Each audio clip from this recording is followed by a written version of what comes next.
ہم جس ملک میں رہتے ہیں اس ملک کو آپ لوگوں کے لیے سن 2024 کے لیے سازگار بنانے کے لیے کہ 2024 میں بھی ہمارے ایمان والے بندے اپنی مسجدوں میں جا کر آزادی سے نماز پڑھ سکے، آزادی سے اللہ کو سجدہ کر سکے۔ یہ ماحول یوں ہی نہیں بنا ہے، یہ ماحول یوں ہی نہیں بنا، خود بخود نہیں بنا، اس کے پیچھے ہمارے بزرگوں نے قربانیاں دی اور خود کو قربان کیا، پھانسی کے پھندوں پر چڑھے، قربانیاں دی، اس ملک کو اسپین بنانے سے بچایا، اندلس کی تاریخ اس ملک میں دہرانے سے بچایا، اور آج ہمارے لیے سجدہ کرنا آسان اور ممکن ہوا۔ اس کے پیچھے جمعیت علماء ہند نے ایک عظیم تاریخی قربانی پیش کی۔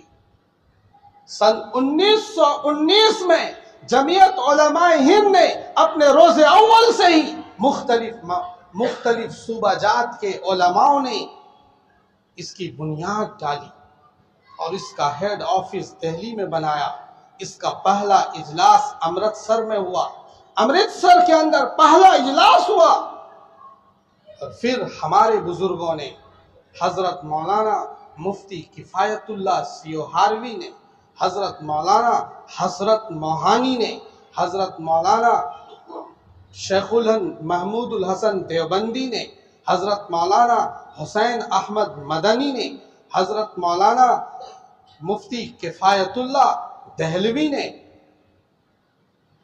حضرت مولانا احمد سعید دہلوی نے، اور مختلف کلکتہ سے، بہار سے، اسم سے، مختلف صوبہ جات سے مولویوں نے آ کر اس کی بنیاد ڈالی، اور پھر اسی اسٹیج سے نہرو کو بٹھا کر حفظ الرحمان سیوہاروی نے تقریر کی اور اس ملک کے لیے متحدہ تحریک خلافت اور آزادی کی تحریک چلائی، اور اس کے نتیجے میں یہ ملک آزاد ہوا۔ اور آزادی کے بعد جمعیت نے اپنے اندر تھوڑی سی تنوع کی، تھوڑا سا کروٹ لیا کہ اسے خالص مذہبی جماعت قرار دے کر اس ملک میں بسنے والے ایمان والوں کے رفاہیات پر کام کرنے کی پلاننگ کری۔ اس ملک میں جتنے لوگ آباد ہیں ان کے لیے کام کرنے کا پلاننگ کیا، مسلمانوں کے لیے بھی، ہندوؤں کے لیے بھی، بدھسٹوں کے لیے بھی، سبھی لوگوں کے لیے رفاہی کام کرنے کا سنکلپ لیا، جو آج تک کر رہی ہے یہ جماعت۔ یہ ہمارے بزرگوں کی بنائی ہوئی عظیم جماعت ہے جو اس ملک میں آنے والے سیاسی بھونچال کو بھی دیکھتی ہے، جو اس ملک میں آنے والے ہر خطرات کا سامنا کرتی ہے۔ جب کوئی خطرہ مسلمانوں پر پیش آتا ہے فسادات کی شکل میں یا NRC کی شکل میں، جب اس ملک میں کوئی کالا قانون تیار ہوتا ہے تو اس کالا قانون بنانے والے لوگوں کی آنکھوں سے آنکھیں ملانے کا کام اگر اس ملک میں کوئی کرتی ہے تو وہ جمعیت علماء ہند کے نمائندے کرتے ہیں، اور ان سے قانونی لڑائی لڑتی ہے جمعیت۔ اور آج تقریباً سینکڑوں ہزاروں لوگوں کو جو بغیر کسی قصور کے جیلوں میں بند تھے، جن کی کوئی غلطی نہیں تھی، جن پر دہشت گردی کا الزام لگا کر انہیں جیلوں میں بند کر دیا گیا تھا، اور جن پر پھانسی کا حکم نامہ اور قلم چل چکا تھا، ان کا کیس لڑ کر ایسے سینکڑوں لوگوں کو جمعیت نے رہائی کی پرچی دلائی، رہائی کی سند دلائی۔ یہ کام جمعیت علماء ہند کا آج بھی ہے۔ 2019 میں 7 سالہ اجلاس کیا، اور اس سے پہلے ایک جلسہ کر کے جب مسلمانوں کو دہشت گردی سے براہ راست جوڑا جا رہا تھا، جب پوری دنیا میں یہ میسج جا رہا تھا کہ ہر ایمان والا خالد بکر زید عمر دہشت گرد ہوتا ہے تو جمعیت نے ہندوستان سے یہ آواز بلند کی کہ اسلام دہشت گردی کا مخالف ہے.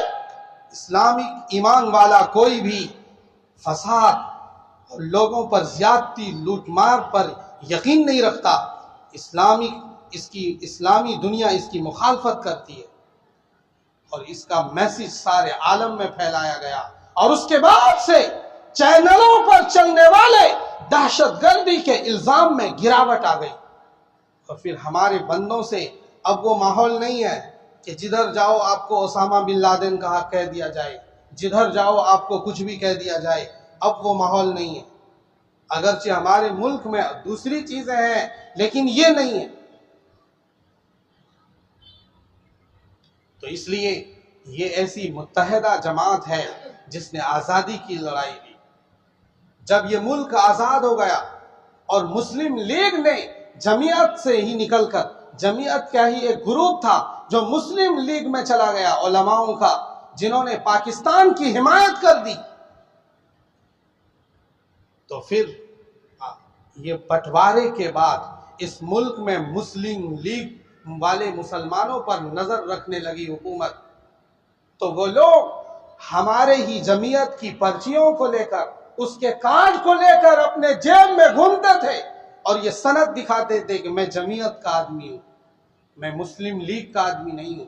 کیونکہ مسلم لیگ کا مطلب تھا وہ بٹوارے کی حمایت کرتا ہے، اس پر نظر رکھتی تھی سرکار.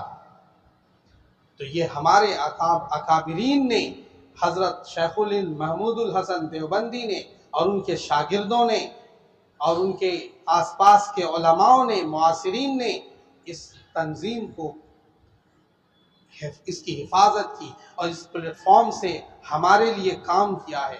اس ملک میں آج بھی ہزاروں کیسز جمعیت لڑتی ہے، فساد زدگان علاقے میں مدد دیتی ہے، اسکول چلاتی ہے، اسی طرح سے مکاتب کا نظام یہ چلاتی ہے اور ملک میں آنے والے آسمانی یا ہماری طرف سے پیدا کیے جانے والے آفتوں پر نظر رکھتی ہے.